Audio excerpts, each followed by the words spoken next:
तुम्ही कधी तडका दिलेली खीर बनवली आहे का? नसेल बनवली तर नक्की बनवून बघा। अशा प्रकारे तडका दिलेली तांदळाची खीर कलरही छान येतो व खायलाही एकदम टेस्टी लागते। ही तडका दिलेली तांदळाची खीर तुम्ही इथे बघू शकता। खीरीला कलरही एकदम छान आलेला आहे। एकदम बासुंदीसारखी ही खीर इथे आपली झालेली आहे। चला तर मग मी हिमगौरी तुमचे खूप खूप स्वागत करत आहे माझ्या हिमगौरी लाईफ या यूट्यूब चॅनलवर। आज आपण तडका दिलेली तांदळाच्या खीरीची रेसिपी बघणार आहोत। एकदम खायला चविष्ट व दिसायलाही एकदम सुरेख, एकदम बासुंदीसारखी ही खीर खायला लागते। ही खीर खायलाही छान लागते। पुरी सोबत किंवा चपाती सोबत अगदी बासुंदीसारखी, चॉकलेट फ्लेवर सारखी इथे आपली खीर तांदळाची झालेली आहे। ही मी खीर ह्यावेळेस गणपतीला उंदीर मामाचा नैवेद्य असतो त्यावेळेस अशी तांदळाची खीर बनवली होती। चला मग रेसिपीला सुरुवात करूया।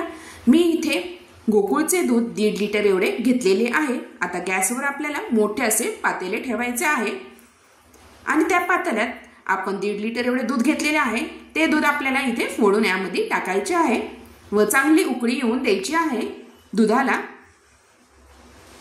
तर मी एक एक करून हे दुधाच्या पिशव्या फोडून यामध्ये टाकणार आहे। इथे आपल्याला दूध जास्त आटवायलाही लागत नाही। इथे आपण तांदळाची खीर बनवणार आहोत त्यामुळे इथे आपल्याला हे दूध चांगलं उकळी येऊन द्यायचे आहे व थोडंसंच इथे 10-15 मिनिटं हे दूध हे करून आटवून घ्यायचे आहे। इथे मी इंद्रायणी तांदूळ घेतलेला आहे, छोटी वाटी एवढा। आता हा तांदूळ आपल्याला स्वच्छ धुवून घ्यायचा आहे। इंद्रायणी तांदळाची खीर खायला एकदम चविष्ट लागते। तुम्ही इथे कोणताही तांदूळ घेऊ शकता।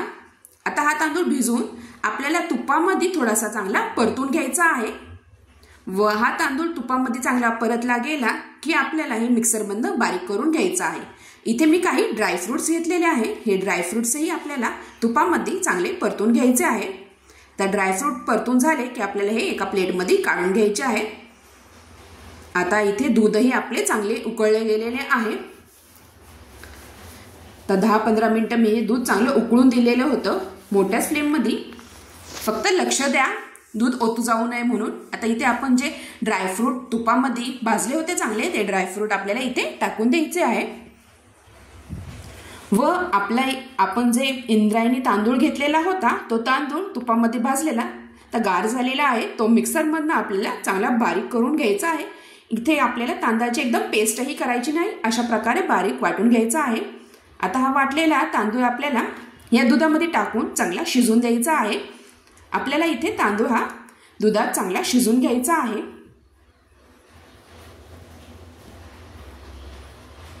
छानपैकी इथे हलवून आपल्याला हे तांदूळ दुधात चांगला शिजवून घ्यायचा आहे। आता इथे आपण तडक्याची खीर बनवणार आहोत। त्यासाठी तडक्यासाठी आता आपल्याला इथे साखर घ्यायची आहे। आता मी इथे जसे गोड लागते त्याप्रमाणे तुम्ही इथे साखर ॲड करू शकता। मी इथे 1.5 वाटी एवढी साखर घेतलेली आहे आणि ती साखर एका पातेल्यात आपल्याला मेल्ट करून घ्यायचे आहे।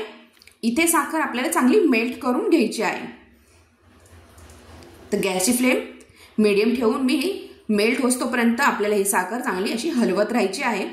तर मेल्ट होत आलेली आहे आपली इथं साखर आणि कलरही चेंज होत आला आहे। मेल्ट झाल्यानंतर तुम्ही इथे बघू शकता चांगली इथे आपली साखर मेल्ट झालेली आहे। आता ही साखर मेल्ट झाल्यानंतर आपल्याला आपण जे दूध उकळायला ठेवले होते तांदळाच्या खीरीसाठी आणि त्यात आपण तांदूळ टाकलेले होते इंद्रायणी, त्यात आपल्याला इथे ह्या साखरेची तडका द्यायचा आहे। आता तुम्ही गॅस बंद करूनही हा तडका देऊ शकता, नाही तर दूध वरती येऊ शकते। त्यामुळे गॅस बंद करून तुम्ही हे तडका द्या आणि हळूहळू थोडं थोडं करून हे साखरेचं आपण जे वितळवलेलं आहे ते यामध्ये टाकायचं आहे। अशा प्रकारे इथे आपली तडका दिलेली खीर रेडी होते। कलरही छान येतो व खायलाही एकदम टेस्टी लागते।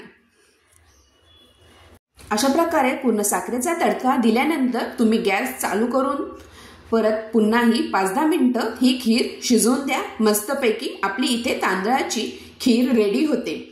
अशा प्रकारे तुम्हीही तडका दिलेली अशी खीर बनवून बघा, खायला एकदम टेस्टी लागते।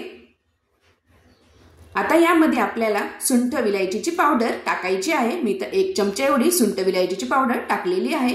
आता ही पावडर टाकल्यानंतर चांगले मिक्स करून घ्यायची आहे। अशा प्रकारे आपली इथे तांदळाची तडका दिलेली मस्त अशी खीर रेडी होते। अशा प्रकारे तुम्हाला ही रेसिपी कशी वाटली नक्की कमेंटद्वारा कळवा व तुम्ही ही नक्की अशी तडका दिलेली खीर ट्राय करून बघा। मस्त अशी कलर आलेला आहे या खिरीला। आणि हा व्हिडिओ तुम्ही शेवटपर्यंत बघितल्याबद्दल तुमचे खूप खूप धन्यवाद। आणि ह्या व्हिडिओ खाली छानशी अशी कमेंट करायला विसरू नका आणि लाईकही करत जा व्हिडिओला। ही खीर जर तुम्ही थंड करून खाल्ली तर एकदमच भारी लागते, थंडगार अशी तांदळाची खीर। अशा प्रकारे तुम्ही हा व्हिडिओ शेवटपर्यंत बघितल्याबद्दल तुम्हा सगळ्यांचे खूप खूप धन्यवाद। पुन्हा भेटूया अशाच नवीन रेसिपी सोबत। तोपर्यंत तुम्हा सगळ्यांना बाय बाय व थँक्यू। मस्तपैकी एन्जॉय करा माझी ही रेसिपी।